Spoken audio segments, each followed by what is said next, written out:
This is not a transaction. This is a partnership. Yeah. If you want to know the land, then you talk with the people that farm the land. Welcome back to the America First Energy Podcast. My name is Ben Wilson, one of the regular podcast hosts. I'm joined here with another member of the Energy Right team, Dylan Taylor. Glad to be here. This week, Energy Right is excited to be in attendance at the Solar Farm Summit here in Chicago, Illinois, where experts of agriculture and the solar industry all across the solar conversation have come to discuss how to better bring together agriculture and solar. We recognize, of course, that the best path forward is figuring out how to support our farms and our farmers while also increasing our energy generation here in the country and in Virginia. We are excited to bring you along with us as we interview different experts that are here at the conference talking about different topics from how solar interacts with farmers and their economic viability as a business, to different experts in solar grazing, people who have experience with sheep on solar facilities. So we're excited to bring you along for that conversation here. Dylan, what are you most excited about at this conference? I'm really excited to learn more about the new innovative ways of agrivoltaics, really taking that farm approach and putting it into solar and renewables. Everything from larger scale practical sites of cattle that we've heard from last night and today, to the innovative ways that farmers are realizing that sheep is the viable way of keeping the farm live, keeping the farm thriving. Sure. It's exciting to hear all of these experts talk. We look forward to interviewing these different stakeholders from across the industry, both agriculture and solar, and hope you enjoy. Welcome back. I'm super excited to be here with another expert leading the charge in the agrivoltaic space, Mr. Iain Ward with Sol Ag. Iain, tell us a little bit about yourself, your business, and your experience in this space. So, thank you for the invite. This was amazing. It's been a phenomenal Solar Farm Summit conference so far. Iain Ward, Solar Agricultural Services, nicknamed Sol Ag. We are really a bridge between farmers and solar developers and researchers to boot. So, right. Excited to be here and talking. Yeah, awesome. So a lot of your work, you're a farmer yourself or have experience in farming, and a lot of your experience is really kind of getting out in front of the research and being on the ground with farmers who are exploring how to incorporate crops and grow products on solar facilities. Tell me a little bit about your experience there and maybe highlight one success story that you've had in that space. So I think the success is the number of failures that we've had. Right. Because you can't, how do you define success? The opposite is failure, and you got to have both in order to define a success. So I wouldn't say there's no failures, it's just learning lessons. Right. And as farmers, we have learning lessons every year. That's what keeps you coming back. There's always next year, as every farmer says. Right? There's always next year. So the lessons learned on the ground have been, where there's a will, there's a way. Right. And I think Yankee ingenuity as a farmer, we're going to figure this out. Agrivoltaics, or like, that's a fancy word. Right. Call it agri-solar, we just grow crops underneath solar panels, is what we're doing. It could be forage crops for cattle, for sheep. It could be vegetable crops. It could be commodity crops. We've got hay, we've got soy, we've got wheat. These are all things that are in the ground today, and they're doing well. Right. And well is all just a perspective, right? If you're growing to build up organic matter in the soil, and it does that, that's a success. Yeah. So I'd say right now where we're at as a new burgeoning industry is it's farming first. It's taking solar and putting a farming first stance on it. Right. Where farmers are engaged, farmers like me. Also, what we have found out is that it doesn't need to be a perfect match. Right. We'll figure it out, like I said, with Yankee ingenuity. Right. And part of that, and you talked about this earlier in one of your presentations, but part of that is incorporating the farmer's perspective early on. A lot of our solar projects that are being developed, particularly in Virginia, maybe be missing that piece of the puzzle. They're not necessarily having those conversations with farmers early on. If you were to, kind of pulling a question out of thin air here, but if you were to talk to a solar developer and encourage them, what's that piece of advice that you would give them from your perspective as a farmer in getting in touch with those farmers that may be interested in farming on a solar site? Yeah, I'd say first off, it's not a transaction. Right. This is not a transaction. This is a partnership. Yeah. If you want to know the land, then you talk with the people that farm the land. Right. They know the land. So if you're going to look at you can have geotech studies, you can have people out there. That's great. You can define wetlands. That's great. If you want to know what's on the land and how it acts, then you ask the farmer. You ask the person that's working it. So you understand, do you use irrigation? Do you have to use irrigation? Are there drain tile? Depending upon where you are in the country, you might have drain tile that you might poke holes in. Let's work around that. There may be paired irrigation. Well, if you can't do that, is the microclimate underneath the panels going to be good enough to support the crop that you're growing without irrigation? Let's have those conversations. Farmers are just people. That's at the end of the day. They're people that are being asked to do things repeatedly, that are being by organizations, by conservancy groups, by the USDA. Last time I checked, they're not making more money. Because they're doing more to help people that are asking them questions. So solar is just another ask, unless you talk about the opportunity that it provides. And there's opportunity for the landowner. And now with agrivoltaics, there's opportunity for the landowner if they're the farmer or the tenant farmer, which is 50% or more of the time who's actually farming it. So instead of that tenant farmer being kicked off the land, chain link fence going around and saying, nope, hands off, while they've got a $1 million note on a combine they just purchased. Now the opportunity is, come on, let's have a conversation. You think your equipment's too big? Let's talk about it. Can we spread those panels out?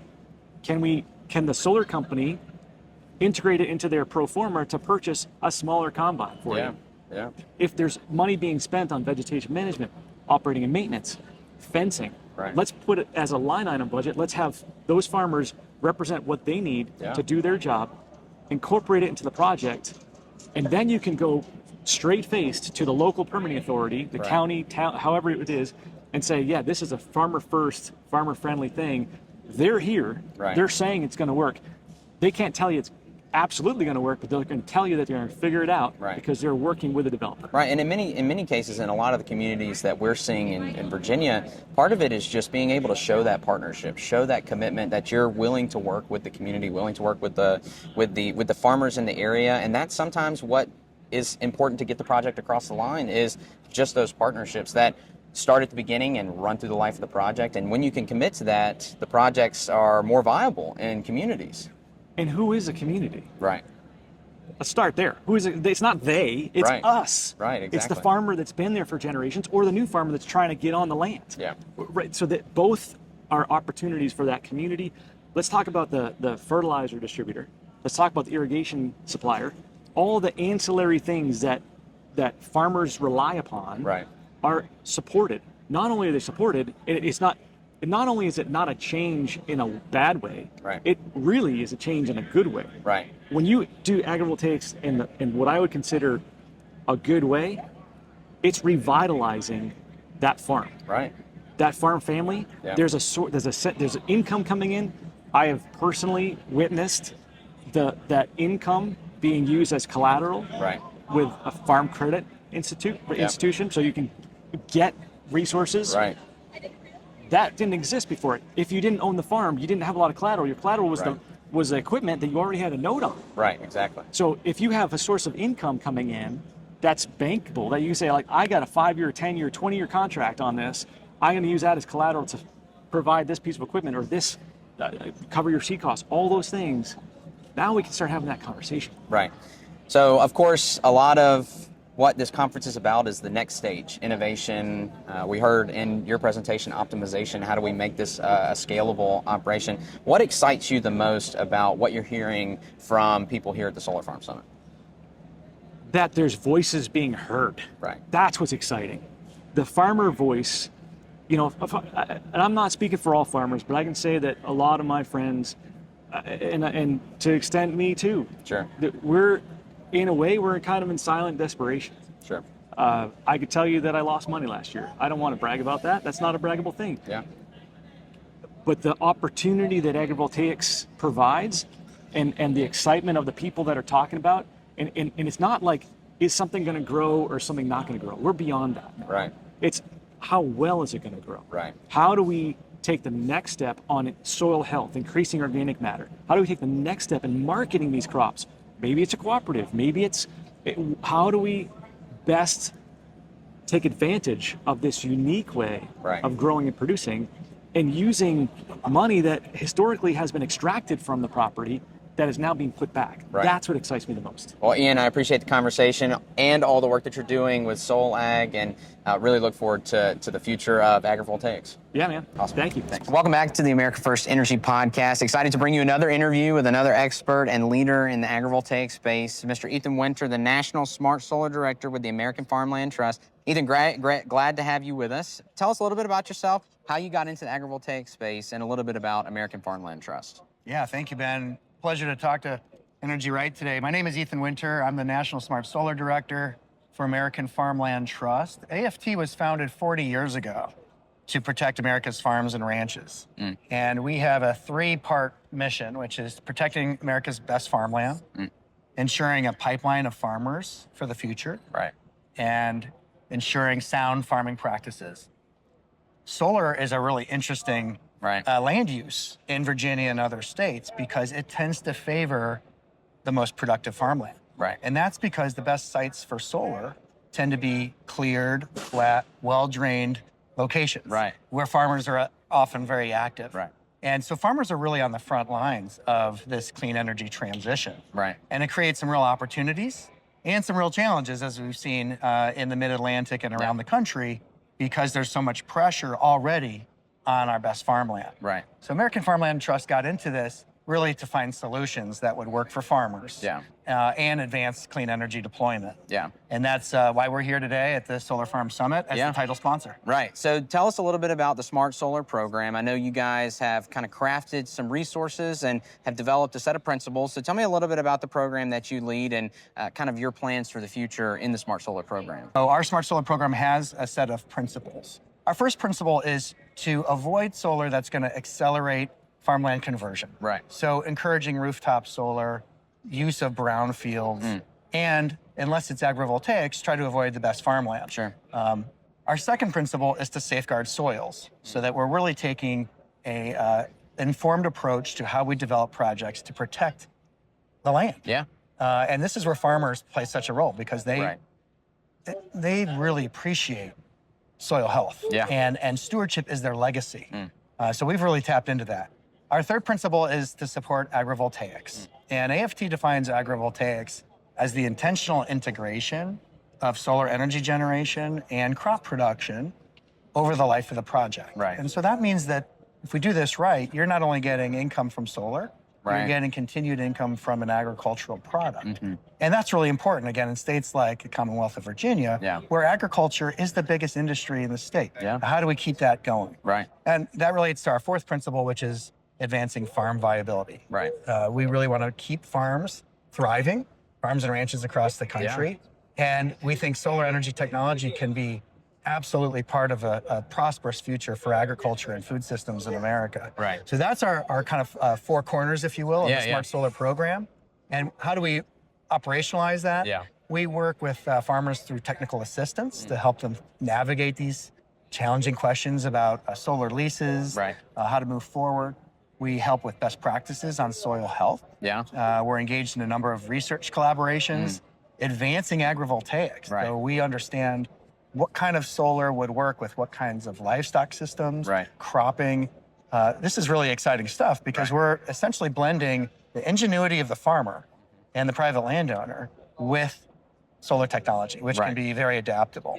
And our last pillar, if you will, is around communications, really thinking creatively about using social media, engagements like this with Energy Right to get our word out and to help explain the nuances around this because this is not a black or white kind of topic. This is kind of complex. And we want to make sure that we're meeting farmers where they are and using language that's real.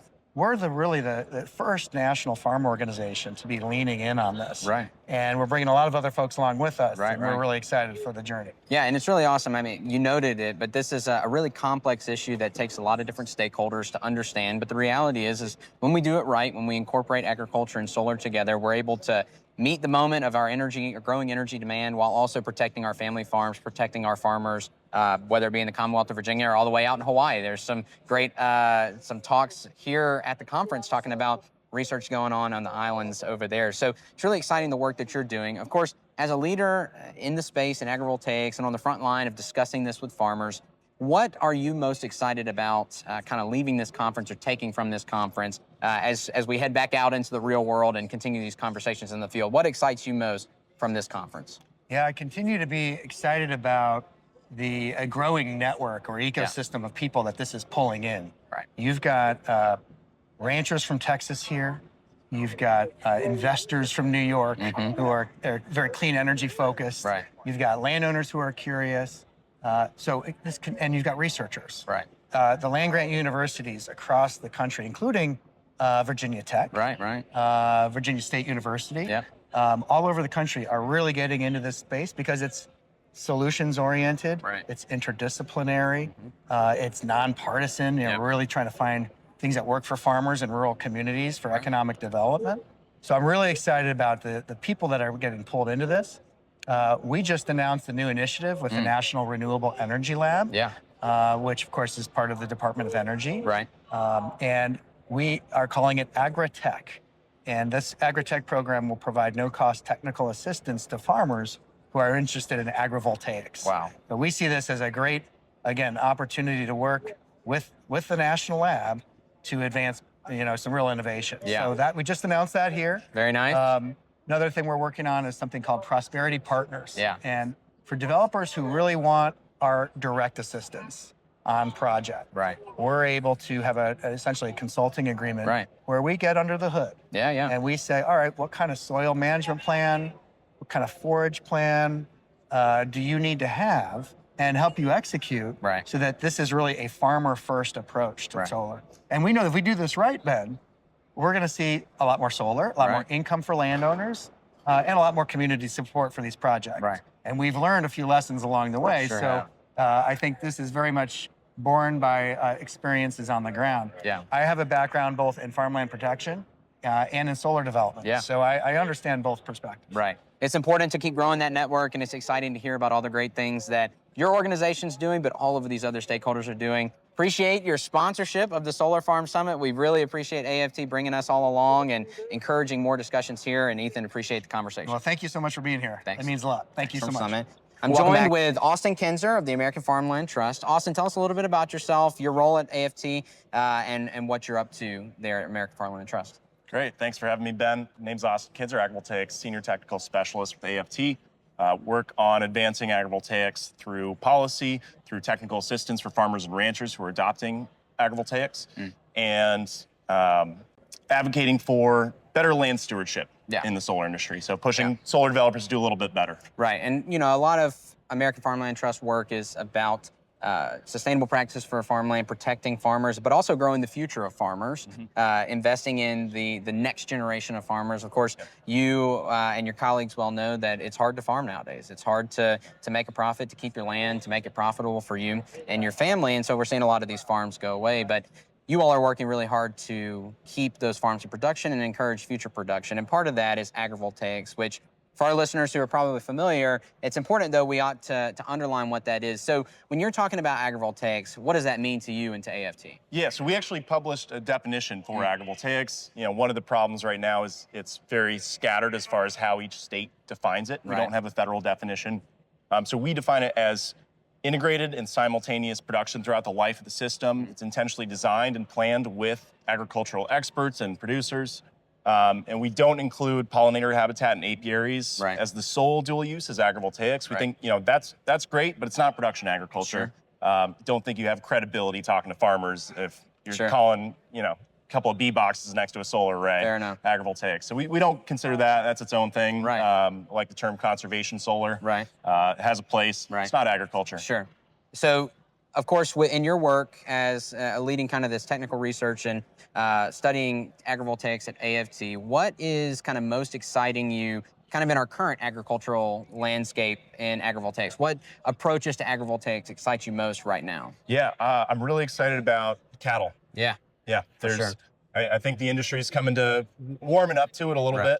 I think we've seen enough demonstrations to show, actually the cattle aren't as destructive as they're perceived to be. And, it depends on the operation too. So, there's a project down the Hua, I don't know if you saw their talk earlier, but the Hua family, they're a ranching family out of Colorado, and they we're running cattle on sites in Texas and Louisiana, running yearlings. Yeah. So not full size livestock, but that's how we can get a little more creative, how we integrate cattle into these systems. So yeah, and it's, we always hear it all the time. Well, the cattle are going to knock over the panels, but the reality is if we're thinking critically about, what type of cattle we're getting on, like you mentioned, a smaller, head or whatever, making sure that we're thinking critically about the designs of the panels. That's how we move forward in this space.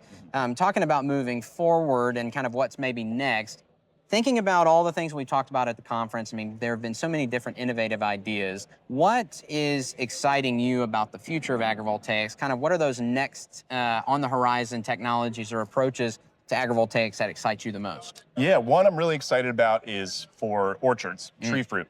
So tree fruit producers tend to have problems with excessive heat. Right. So we just did a survey in Washington talking to a bunch of growers, and they're using evaporative cooling or shade cloth or spraying sunscreen effectively on the fruit. And so that's an ongoing cost for the operation. Right. And with agrivoltaics, you can actually turn that cost into a revenue stream. Yeah. And so that sort of paradigm shift where, instead of spending a bunch of time and money on figuring out how to shade your fruit, actually, we can make money with it. And it's a lot less hassle. So I'm excited about that, and especially as we're starting to see, the thin film organic photovoltaics. They have basically like rolls. Right. You can just roll out the sheet, and so seeing these lighter solar panel technologies, it's not quite there commercially yet, but I think looking 5-10 years down the line, we might start to see that, and that might be really well suited to these orchard applications. Yeah, there's so many crazy and awesome ideas that are on the horizon that we can invest in, have more conversations about, talk to communities about the benefits of combining energy production with agriculture as we move forward. We're not only helping to meet our energy demand, but we're also supporting our farmers and making sure that our local family farms that are so integral in a lot of our communities are protected, not just now, but for the future. Yeah, absolutely. So appreciate all your work, Austin, certainly. at AFT, and really look forward to the rest of the conference. Yeah, I guess one thing, something you said earlier is, seeing the next generation of farmers here, and that's something I love about the show right now here. So we got a bunch of families here. The kids are in attendance, and this is an opportunity where instead of solar being a threat to agriculture, it can actually help keep the farmland in the family and keep the next generation involved in the farm family business. Right. In a moment where it's difficult to be a farmer, any way that we can support those farmers is a good project, a good effort. So again, appreciate all the work that you're doing with AFT, and appreciate the conversation. Yeah, appreciate you stopping by. Thanks. Thank you. Welcome back.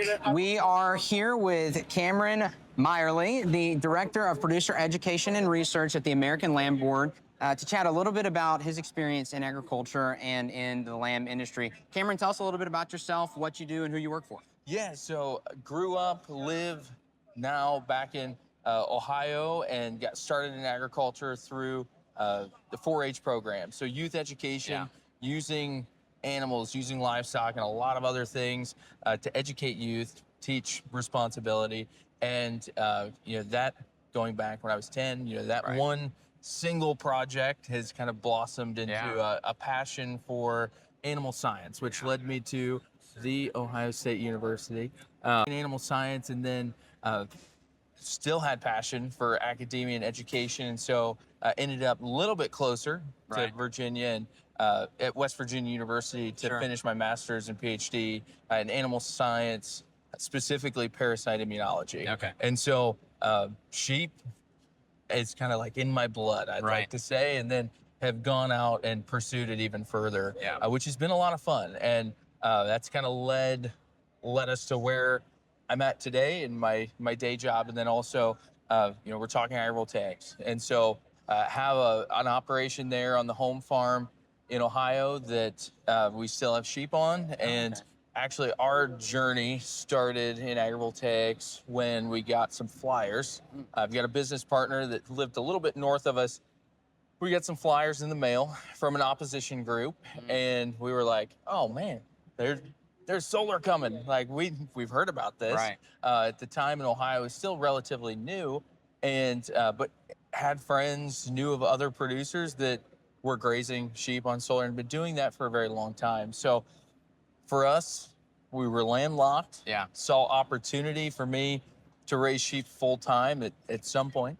We'll see what happens, but to raise sheep full time was going to be challenging with the acreage we had access to, and so pursued that. Got involved really with the public information meetings and community engagement early on. Sure. And so from there, we graze under panel in Ohio, Kentucky, Tennessee now, and growing. And it's been a fun ride. A lot of learning curves along there, but you're gonna have that with anything. Right, and you know, one thing that we hear a lot about, especially in Virginia, of course, we have some really active grazers in the state of Virginia. We're really excited to share their story and partner with them all the time in Virginia. But one of the things we hear a lot from them is that the more that we can involve sheep grazers or just shepherds on solar facilities, the more available acres that these shepherds will have and their flocks can grow. And then we can invest more in our product in the United States. And that relates to a bit of an issue here in the United States in terms of how much we import, despite our capacity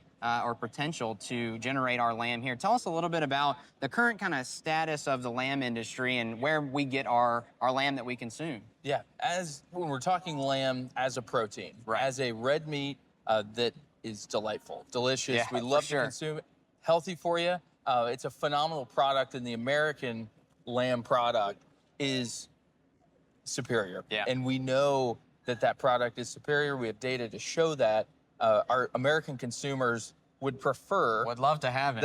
That domestic product. Yeah. You know, we've got to push for local. We have a push for domestic product. Today, it's probably as strong as it's ever been. Yeah. And so one of the challenges, probably challenge number one to the U.S. sheep industry and lamb as a protein, availability. Right.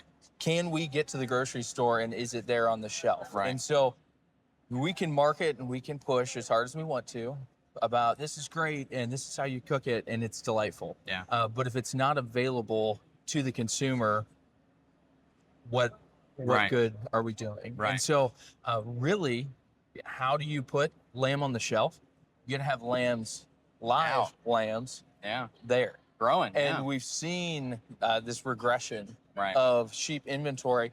I will say our inventory from 24 to 25 or in 2024 actually increased. Oh, there you And go. I don't know the last time that happened, but it's been a little while. Right. So maybe we hope to see that trend increase. One of the biggest challenges is land access. And you touched on that point earlier. Land access in Virginia, huge. I'm of the opinion it is a coast-to-coast, border-to-border situation.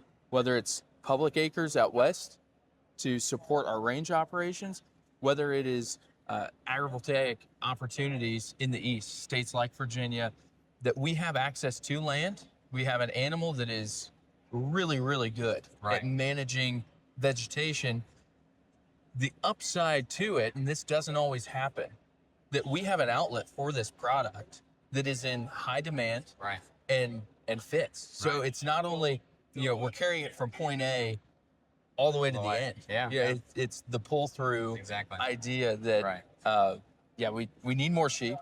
We have a consumer that wants to buy that product at the end of the day. Right. So tell me a little bit, of course, the topic for this conference, the Solar Farm Summit, is agrivoltaics, how we can better incorporate agriculture into solar. We all recognize that our energy demand is going straight up in the air, and solar is going to be a big part of addressing that. Yeah. So this conference is exciting. We're talking about new ideas, innovative ideas for how we can better incorporate the two. Yeah. What excites you most as someone who works for the American Land Board with regards to agrivoltaics? Yeah, when it really comes back to that land access. Right. And as you mentioned, we're importing over 70% of our product that's consumed in the U.S.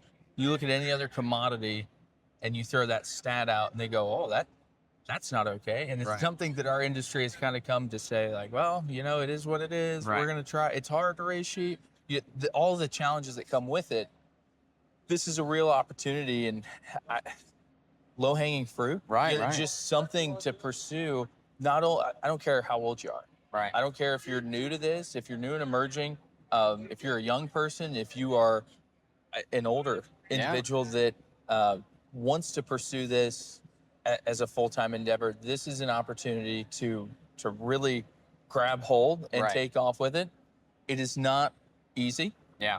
There's a lot of work involved, but at the end of the day, it's passion driven. Right. And the nice thing is with agrivoltaics, when we think about why does it work, this is not just putting sheep out under panels. Right. This is providing a service as a shepherd, providing a service to a solar company, to that solar site that is managing vegetation. Right. And we're getting paid to do that. Right. And that is a unique and very cool situation. And at the end of the day, we need to be paid to do it. Right, for sure. Because it's hard. Yeah. Yeah. It is not just running sheep in the backyard on the back 40. It is a service-driven industry, a service-driven mindset. Right. And that can be challenging sometimes. Well, you know, honestly, some of the best things that we have in this world came through hard work, and I think, you know, the best things from the sheep industry are for sure ahead as we explore more of these innovative ideas. But Camren, really appreciate the conversation today, and hope you enjoy the rest of the conference. Yes, thank you so much. Thanks. Welcome, James McKinon from Helical Solar. Really appreciate you chatting. James, tell us a little bit about yourself and your company, Helical Solar. Yep. So we're a startup based out of Austin, Texas. And this is our first year at Solar Farm Summit, so really proud to be here. We're launching a new product behind us for the cattle voltaic space. Right.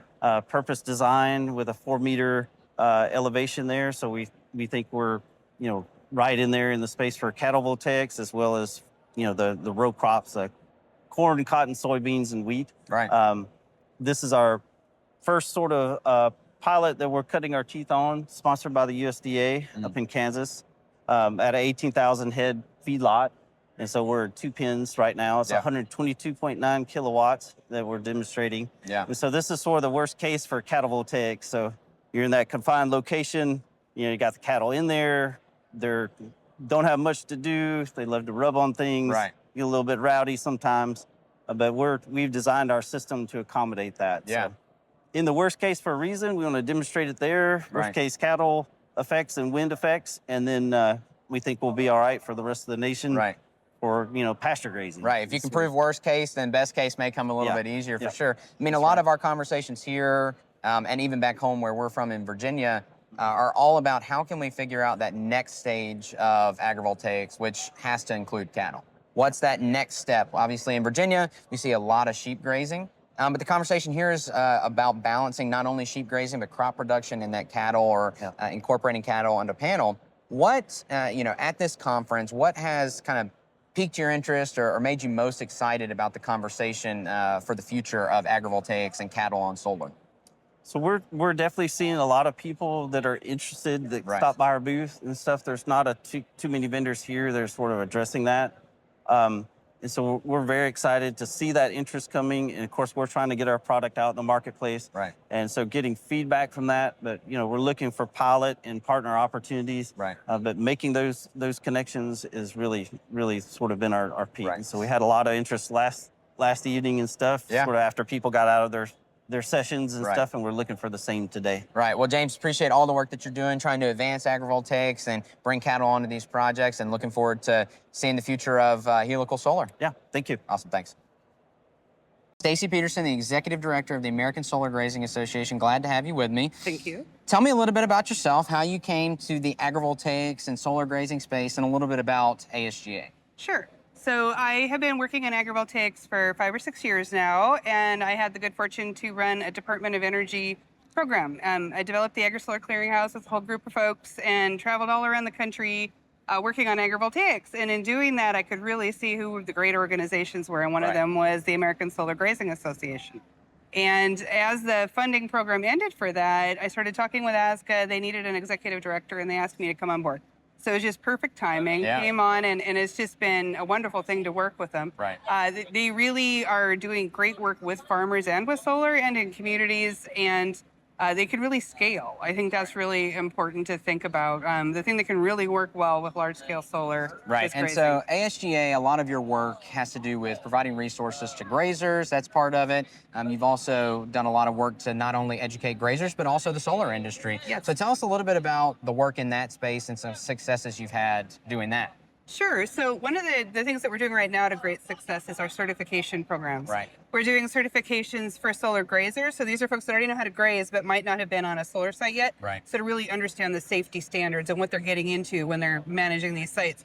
And then we just kicked off one called What to Expect When You're Expecting Sheep. Right. And it is for solar. So we want the solar developers, the solar companies to also be ready Right. for solar grazing. So we want to have this true partnership. So we're really trying our best to set the standards, the certification, the education all around. So this is a good partnership. And one thing, of course, we want to avoid, and one of the pitfalls, in the industry over the last couple of years has been what a lot of people have referred to as sheep washing. But what you guys are doing, working to connect the solar companies with resources and connect grazers with resources, better prepares everybody so that once we get on a site, once there's a site ready to go get into operation, everybody's on the ball, and we actually have a profitable, implemented grazing operation rather than just a couple of sheep on the edge of the farm. Absolutely, yeah. And we want everyone to understand what this is going to look like. This isn't going to look like a golf course. Right. This is going to look like a pasture. This is pasture land. Yeah. So, and we want the grazers to understand that this is a lot of pasture land that you now have access to.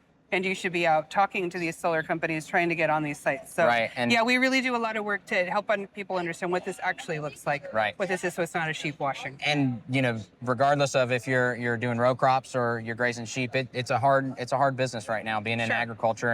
And one of the exciting things that solar grazing or solar farms provide grazers is an opportunity to have more land, more space for their sheep, which is super exciting. But of course, this conference that we're here at the Solar Farm Summit is all about innovative ideas and discussing the future of combining agriculture and solar, generation of energy, and producing agricultural products.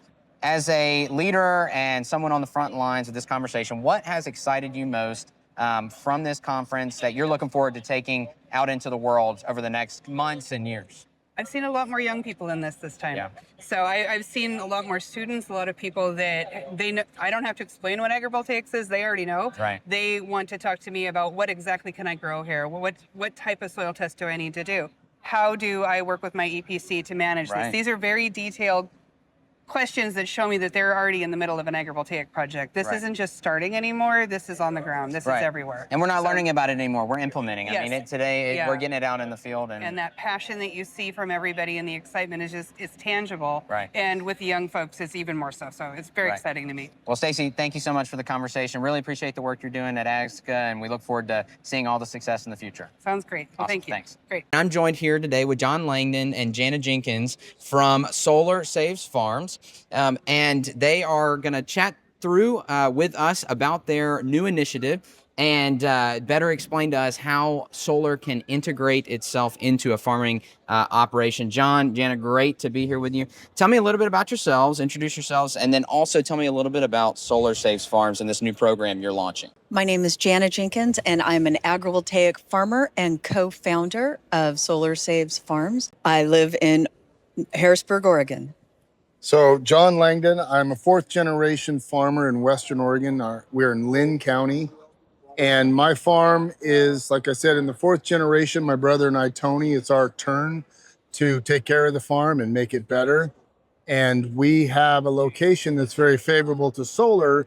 So we have been looking at it for a long time and following the evolution of the solar systems as well as integrating agriculture.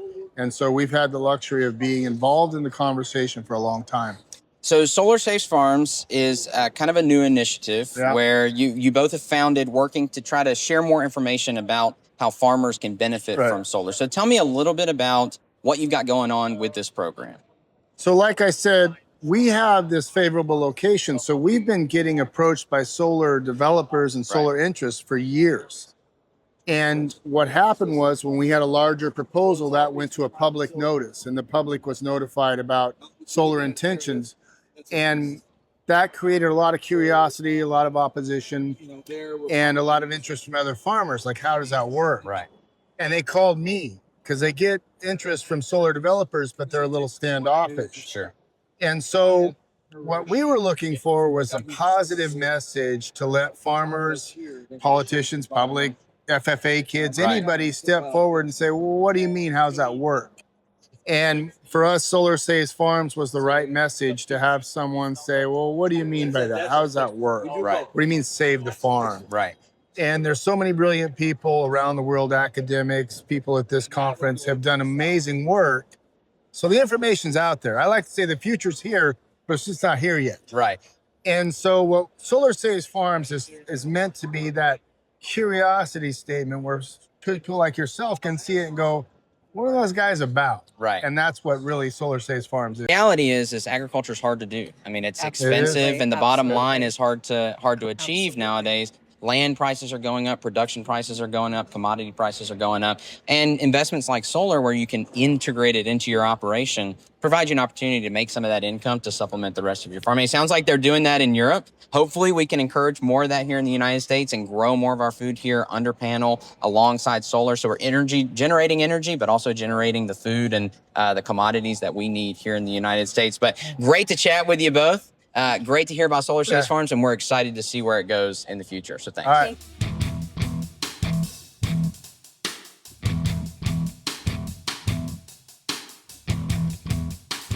Alrighty, well, welcome back to the America First Energy Podcast. Skyler, that was a great trip to Chicago. Dylan and I really enjoyed ourselves chatting with experts in the agrivoltaic space. Of course, our audience will recognize the term, and if you've been following along with our podcast, you'll know that we've interviewed a couple of different stakeholders from across the agrivoltaics conversation here in Virginia specifically. Of course, we talked to Matt English, who is a grazer in the state, as well as Allison Wickham, who is leading the apivoltaics conversation, generating honey through bee sites on solar facilities. But, you know, this was a great opportunity for people from across the country to come together and discuss how we can move forward and advance the dual use conversation. How can we better incorporate agricultural practices with energy generation?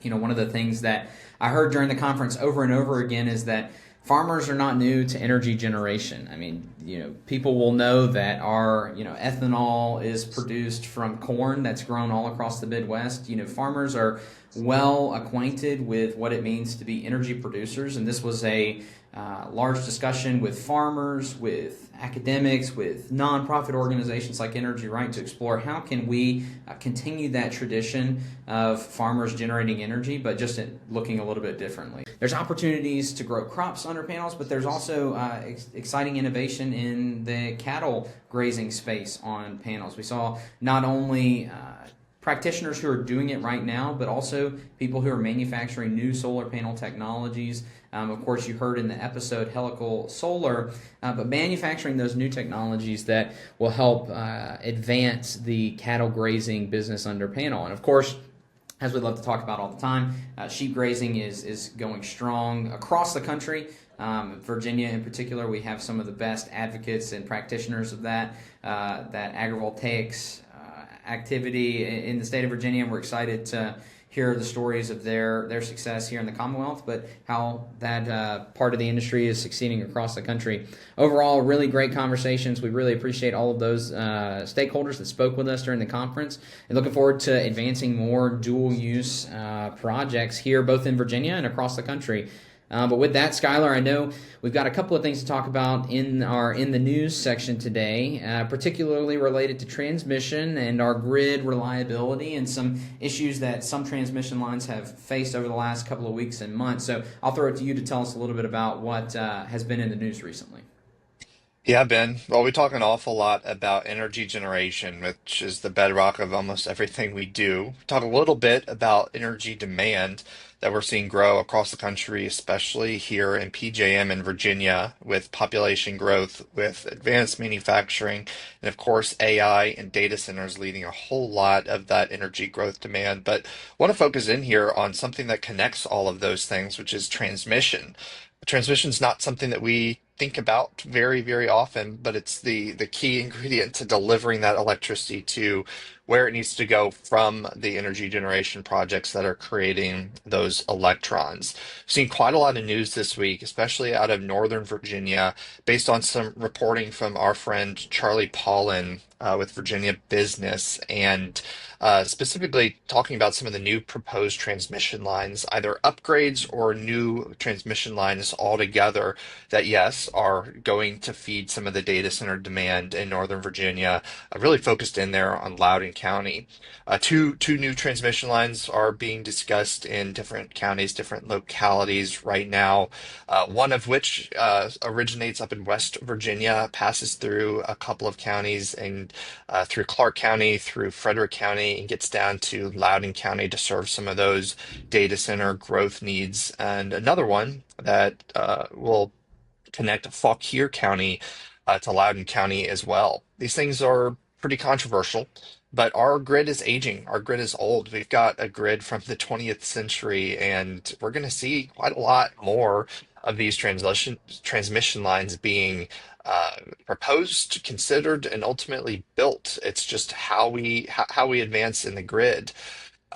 A lot of these localities are the beneficiaries, and some folks don't see it this way, but the beneficiaries of billions upon billions upon billions of dollars invested in these data centers, specifically up in Northern Virginia, really feeding into the tax base to the tune of billions of dollars per year for many of these counties for their bottom line, keeping taxes low or constant or improving county services. So it's an interesting thing to explore. Folks sometimes like data centers.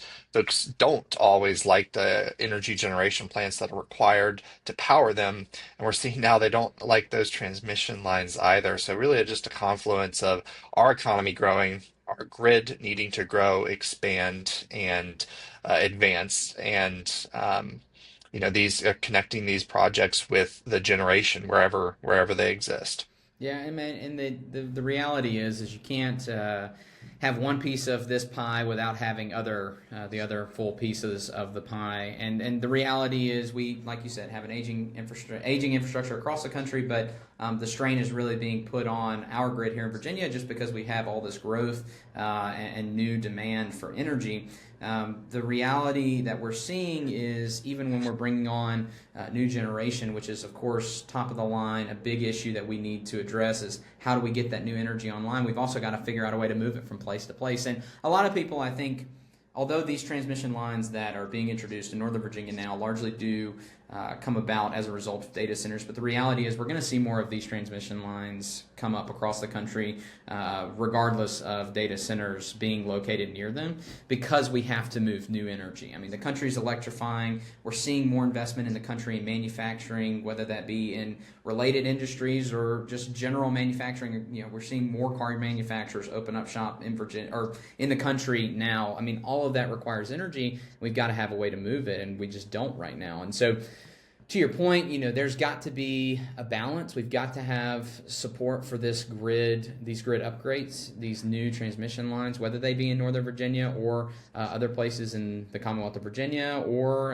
over other parts of the country. But it's important that people understand that we can't just support new generation. We can't just support data centers. We can't just support new transmission. We have to look at this comprehensively and think about it critically and support all of the pieces of the puzzle to make sure that we stay energy secure or pursue energy security. We become more energy independent so that we can continue to be the leading economy in the world, and that requires upgrades and all of these pieces of that puzzle. Yeah, but it absolutely does. This is the symptom of Virginia importing more energy per capita than any other state in the nation. We have to transport that energy from our neighbors, namely West Virginia, into Virginia, and unless we build that generation infrastructure, we're going to keep having to expand transmission lines. I mean, some of these are 500 kilovolt lines. That's as big as power lines typically get in the country. One thing that folks are often talking about is trying to site generation facilities right next to data centers or high energy demand facilities. And that's something that folks are going to be taking a lot of credence in and looking more deeply at as a way to skirt that transmission, maybe even skirt the utility. If you can bring on an SMR to a facility that powers just one data center or two data centers or a data center campus, you skip that transmission element. You can put these things anywhere that there is fiber for the data centers to connect to the internet. That's going to be difficult, especially in a lot of these areas in Northern Virginia.